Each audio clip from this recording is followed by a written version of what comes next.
Next one है types of hypothesis.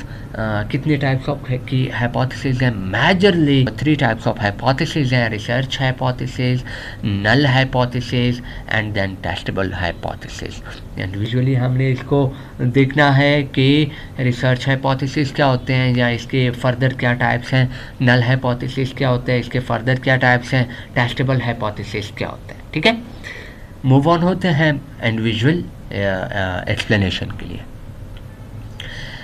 Research hypothesis की further types हैं।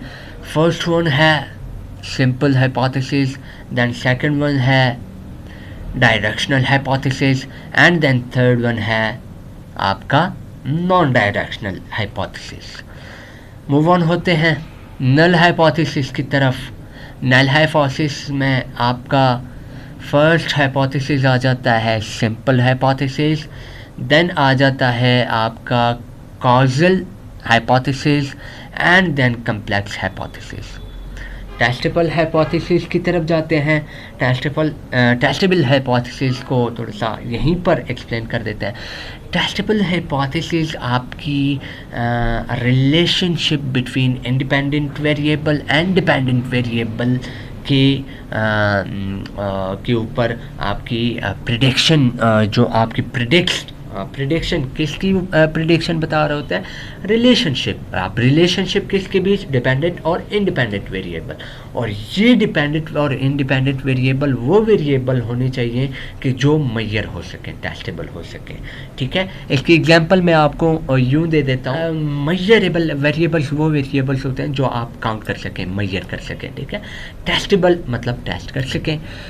अब यहाँ पर हमने एग्जांपल ली है increase in patients body temperature causes increase in patients pulse rate. क्या मतलब है? टेस्टेबल हाइपोथेसिस यहाँ पर क्या है? यहाँ पर रिलेशनशिप को बताया जा रहा है इन दो वेरिएबल्स के बीच कि भाई आपके पेशेंट का जब टेम्परेचर होता है तो उसकी वजह से, टेम्परेचर की वजह से आपके पेशेंट का पल्स रेट क्या हो जाता है? हाई हो जाता है। जब टेम्परेचर हाई होता है तो उसकी वजह से, हाई टेम्परेचर की वजह से आपके पेशेंट का पल्स रेट भी क्या होता है? हाई होता है।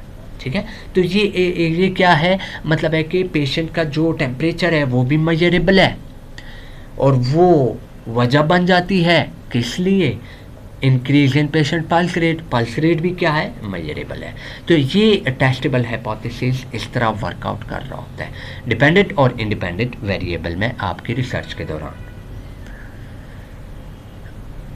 मूव ऑन होते हैं डिटेल हाइपोथेसिस की तरफ। डिटेल हाइपोथेसिस में सबसे फर्स्ट हाइपोथेसिस है सिंपल हाइपोथेसिस।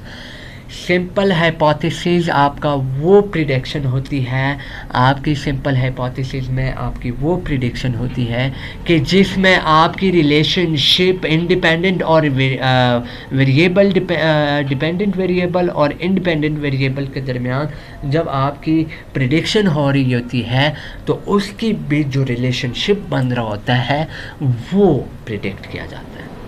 ठीक है, मतलब सिंपल हाइपोथेसिस में वो प्रिडिक्शन की जाती है कि जिसमें आपका एक ही डिपेंडेंट वेरिएबल और एक ही इंडिपेंडेंट वेरिएबल के बीच जो रिलेशनशिप बन रहा होता है उस रिलेशनशिप को एक्सप्लेन या प्रिडिक्ट किया जाता है। इसमें सिर्फ एक ही डिपेंडेंट और इंडिपेंडेंट वेरिएबल इन्वॉल्व होते हैं, एग्जिस्ट कर रहे होते हैं। ठीक है, और वो उन दो वेरिएबल्स की वजह से जो रिलेशनशिप बन रहा होता है उस रिलेशनशिप के थ्रू हम जो प्रिडिक्शन बना रहे होते हैं या जो हम एक्सपेक्टेशन ले रहे होते हैं उस डाटा से या उस रिलेशनशिप से, उसको हम कहाँ पर कंसिडर करते हैं? सिंपल हाइपोथेसिस में।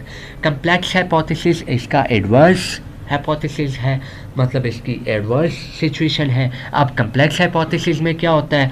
कम्प्लेक्स हाइपोथेसिस में आपकी जो प्रिडिक्शन बन रही होती है या आप जो एक्सपेक्टेशन एक्सपेक्ट कर रहे होते हैं वो क्या है?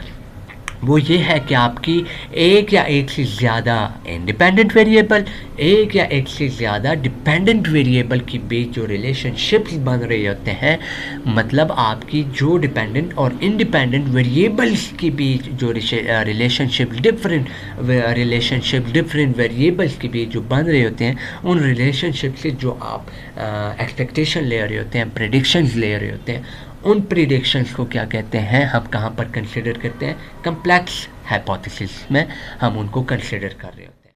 आज के लेक्चर में ये थे आपकी हाइपोथेसिस के मतलब टाइप्स ऑफ हाइपोथेसिस को हमने देखा। फर्दर इस लेक्चर में अगर आपकी तरफ से कोई क्वेरी है, आपकी मिसअंडरस्टैंडिंग है, कोई भी कॉन्सेप्ट अगर आपको मिस हो रहा है, अंडरस्टैंड नहीं हो रहा, तो आप इजीली ईमेल के थ्रू, व्हाट्सएप के थ्रू, कमेंट्स के थ्रू आप मुझे अपना क्वेश्चन, अपनी क्वेरी पोस्ट कर सकते हैं।